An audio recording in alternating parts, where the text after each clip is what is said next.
Chào các bạn, hôm nay chúng ta sẽ cùng nhau tìm hiểu về một khía cạnh đặc biệt, vừa quen thuộc vừa ẩn chứa nhiều điều bí ẩn của đất nước Thái Lan, xứ sở Chùa Vàng, nơi Phật giáo Nam Tông đã bén rễ và phát triển rực rỡ. Thái Lan không chỉ là một điểm đến du lịch nổi tiếng với những bãi biển tuyệt đẹp hay những khu chợ sầm uất, mà còn là một trung tâm văn hóa tâm linh sâu sắc, hàng ngàn ngôi chùa. Từ những công trình kiến trúc đồ sộ đến những am miếu nhỏ bé, không chỉ là nơi thờ tự mà còn là những chứng nhân lịch sử chứa đựng biết bao câu chuyện huyền bí và những giá trị tinh thần vô giá. Các ngôi chùa ở đây không chỉ là những địa điểm hành hương mà còn là những bảo tàng sống động, nơi lưu giữ những giá trị văn hóa, những triết lý Phật pháp và cả những truyền thuyết dân gian đậm màu sắc huyền bí. Điều đặc biệt là nhiều ngôi chùa ở Thái Lan không chỉ nổi tiếng với vẻ đẹp kiến trúc tráng lệ mà còn được biết đến qua những câu chuyện tâm linh kỳ bí, những nghi lễ cổ xưa đầy bí ẩn. Có lẽ vì thế mà mỗi khi đặt chân đến đây, du khách thường cảm nhận được một không khí vừa trang nghiêm, thanh tịnh, vừa có chút gì đó huyền hoặc khó lý giải, những hiện tượng siêu nhiên chưa được khoa học giải thích, càng làm tăng thêm sức hấp dẫn và sự tò mò cho những ai muốn khám phá chiều sâu văn hóa của vùng đất này. Hôm nay, chúng ta sẽ cùng nhau khám phá một góc nhỏ, một khu vực đặc biệt trong khuôn viên một ngôi chùa, nơi mà tăng đoàn sẽ nghỉ ngơi đêm nay. Chúng ta sẽ không nói về những chuyến hành trình khám phá xa xôi, mà sẽ tập trung vào không gian tâm linh và những điều kỳ diệu ngay tại đây. Chúng ta hãy cùng nhau khám phá những điều kỳ diệu đó qua những hình ảnh mà anh Báu đã ghi lại. Chào các bạn, em đang đi vào một ngôi chùa để xem lại qua đêm và thật là lạ.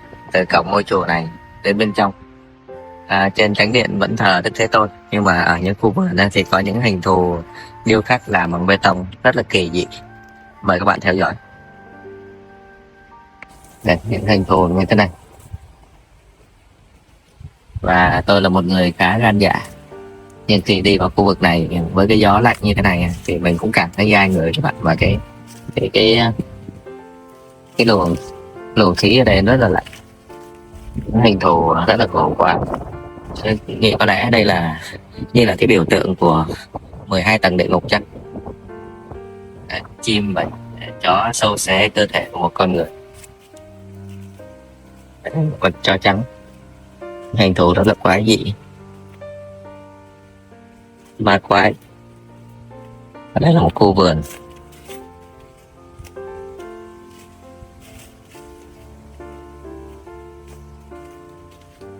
Đây là một hình thù nữa làm những biểu tượng này. Nếu mà tối nay được ở tại ngôi chùa này thì tôi sẽ hỏi về sư trụ trì ở đây ý nghĩa của những cái bức tượng như thế này, bị cây xuyên qua, bị đập.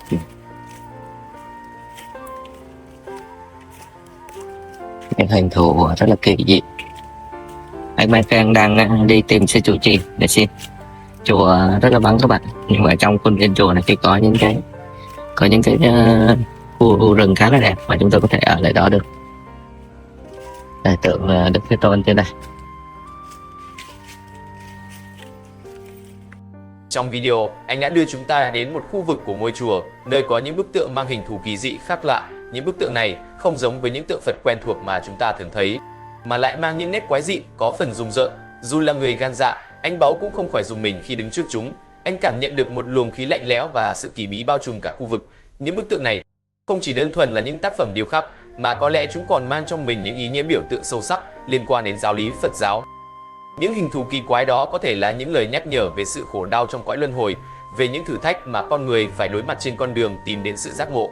Có lẽ chúng cũng là những hình ảnh ẩn dụ, mô tả những trạng thái tâm lý phức tạp mà con người phải trải qua trong cuộc đời. Những bức tượng này dù có thể khiến người ta cảm thấy sợ hãi, nhưng lại là một phần không thể thiếu trong văn hóa Phật giáo Thái Lan. Chúng giúp con người suy ngẫm về những điều sâu sắc hơn, về bản chất của cuộc sống và con đường giải thoát. Chính không gian khu vườn của ngôi chùa cũng góp phần tạo nên sự huyền bí này. Khung cảnh xung quanh thường khá hoang vu, tạo cảm giác u ám và bí ẩn. Bên trong lại là một không gian tĩnh lặng và có phần lạnh lẽo, khiến cho bất kỳ ai đặt chân đến đây đều cảm thấy một sự hồi hộp nhất định. Dù vậy, chính sự khác lạ này lại kích thích sự quan tâm và suy ngẫm của chúng ta. Theo anh Báu chia sẻ, ngôi chùa mà anh khám phá có một bức tượng Đức Thế Tôn cao khoảng 30 m, cùng rất nhiều tượng Phật khác. Xung quanh khu vườn còn có rất nhiều những biểu tượng kỳ lạ, tăng thêm sự bí ẩn cho nơi này. Trong khu vườn này còn có một khu vực với rất nhiều hình nhân kỳ dị. Có một con hổ lớn với hình dáng đặc biệt mà bên trong lại có không gian như một ngôi nhà. Tất cả những chi tiết này đều tạo nên một không gian vô cùng đặc biệt và đáng nhớ. Khá là ngộ nghĩnh. Bên ngoài là một con hổ rất là lớn, bên trong cái bụng của nó như là một cái hang như là một ngôi nhà vậy. Các bạn có thể nghe được tiếng gió đó, gió rất là lớn và rất lạnh.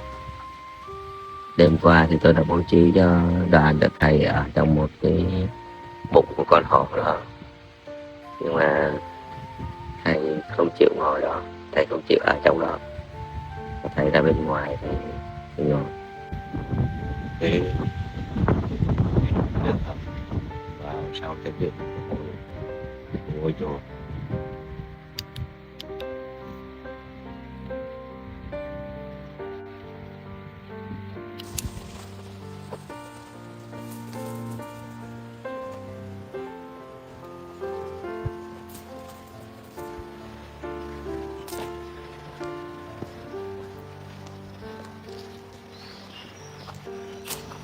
Đây là một khu vườn kỳ lạ đây. Các bạn thấy có những hình nhân chưa?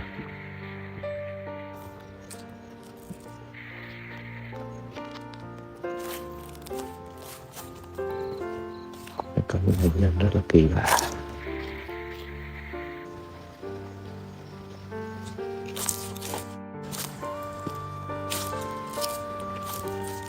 Những biểu tượng.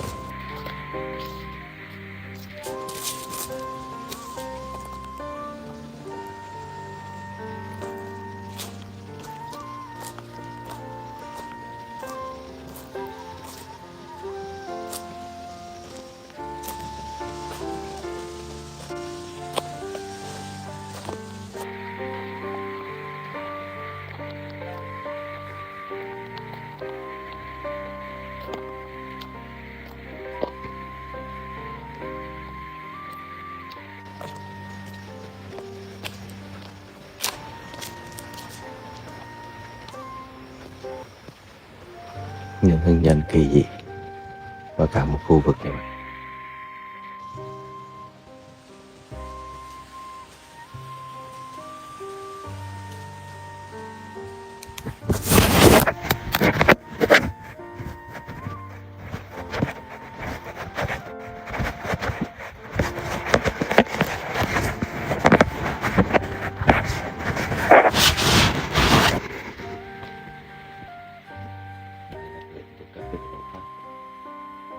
Xin bạn các vị sư.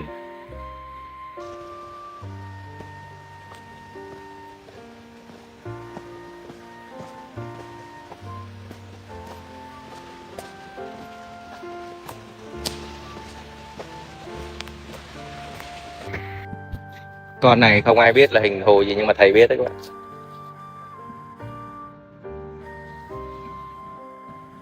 Con phi gì quên tên. Này có trong kinh Phật, là đối thủ của Naga, đối thủ của thần Naga. Đấy, hôm trước thầy nói cái hình mà cái cục cây số đó là chim gì quên rồi này. Chim gì? Chim kim xí điểu hả? Yeah. Đó là con kim xí điểu. Nó chuyên đi bắt rắn đó. Và nó là khắc tinh của thần Naga, là thần rắn. Garuda, quốc huy của Thái Lan, hay còn gọi là chim thần Garuda, là một nhân vật nổi bật trong cả Ấn Độ giáo và Phật giáo. Trong Ấn Độ giáo, Garuda được biết đến như một loài chim thần uy dũng, là khắc tinh của loài rắn Naga. Hình ảnh Garuda thường được gắn liền với sức mạnh, lòng trung thành và sự bảo vệ. Chính vì vậy, Garuda đã trở thành một biểu tượng quốc gia, xuất hiện trang trọng trên quốc huy của nhiều nước, trong đó có Thái Lan. Tại đây, Garuda không chỉ là biểu tượng của đất nước mà còn tượng trưng cho sức mạnh, lòng dũng cảm và tinh thần bất khuất của người dân. Hình ảnh Garuda thường xuyên được sử dụng trên các ấn phẩm quốc gia, từ tiền tệ đến hộ chiếu, thể hiện sự tôn kính và niềm tự hào dân tộc. Đức kim xí điểu Garuda. Đức kim xí điểu Garuda, mình người, có đầu và cánh của chim đại bàng, là biểu tượng cho sức mạnh dữ dội, tốc độ, sự dũng cảm và tinh thần thượng võ. Ngài là một chiến binh hùng mạnh, xông tới một cách nhanh chóng và dũng mãnh trước kẻ thù, là những con rắn tượng trưng cho sự vô minh và hiểm độc. Một lần vỗ cánh của Ngài bay được 336 vạn dặm. Cơn gió tạo ra từ cánh của Ngài có thể tạo thành cuồng phong che phủ bầu trời. Trong nhà Phật, Ngài là một vị hộ pháp toàn năng. Người nương tựa đến Ngài có thể tránh khỏi tai nạn và bệnh tật, hàng phục được oan gia, làm tan rã quân địch và gặp được người thân ở phương xa. Pháp môn của Ngài thường được tu tập cùng với pháp môn của Đức Kim Cương Thủ và Đất Mã Đầu Minh Dương. Để hiểu rõ hơn về Garuda, chúng ta hãy cùng nhau tìm về những truyền thuyết cổ xưa. Garuda được sinh ra từ một nhà hiền triết quyền uy tên là Kappa và hai người vợ của ông, Vineta và Kadru. Vineta và Kadru, với mong muốn con mình sẽ sở hữu sức mạnh phi thường hơn con của Kadru, đã cầu xin và sinh ra Garuda. Ngay từ khi chào đời, Garuda đã sở hữu sức mạnh vô song, thân hình to lớn đến mức có thể làm rung chuyển cả trái đất. Trong một truyền thuyết nổi tiếng, Garuda đã phải đối mặt với những con rắn Naga để giải cứu mẹ mình, Vineta, khỏi cảnh nô lệ. Thần Vishnu, vị thần bảo hộ trong Ấn Độ giáo, đã can thiệp vào cuộc chiến này và hứa ban cho Garuda đặc ân bất tử. Từ đó, Garuda trở thành vật cưỡi của thần Vishnu và cũng trở thành kẻ thù không đội trời chung của loài rắn Naga. Không chỉ dừng lại ở Ấn Độ giáo, Garuda còn có một vị trí quan trọng trong Phật giáo. Trong Phật giáo, Garuda được xem là một trong những vị thần hộ pháp, là một trong thiên long bát bộ, có nhiệm vụ bảo vệ chánh pháp và chúng sinh khỏi những thế lực tà ma. Garuda xuất hiện trong các ngôi chùa như một biểu tượng của sự tôn kính và bảo vệ, thường được tạc trên các bức tường mái chùa, thể hiện sự uy nghiêm và linh thiêng. Điều thú vị là, trong Phật giáo, hình ảnh Garuda không chỉ dừng lại ở một vị thần chiến đấu với kẻ ác mà còn là biểu tượng của sự chuyển hóa. Theo truyền thuyết, Garuda vốn là loài chim ăn thịt, đặc biệt là rồng. Tuy nhiên sau này, Garuda đã từ bỏ thói quen này và thay vào đó nhận sự cúng dường từ các Phật tử. Hình ảnh này thể hiện một sự thay đổi lớn lao, từ một kẻ săn mồi trở thành một vị thần bảo vệ, một biểu tượng của ánh sáng, lòng dũng cảm và niềm hy vọng. Tại Thái Lan, nơi mà đạo Phật chiếm phần lớn trong đời sống tâm linh, Garuda có một vị trí đặc biệt quan trọng. Linh vật này có mặt ở khắp mọi nơi.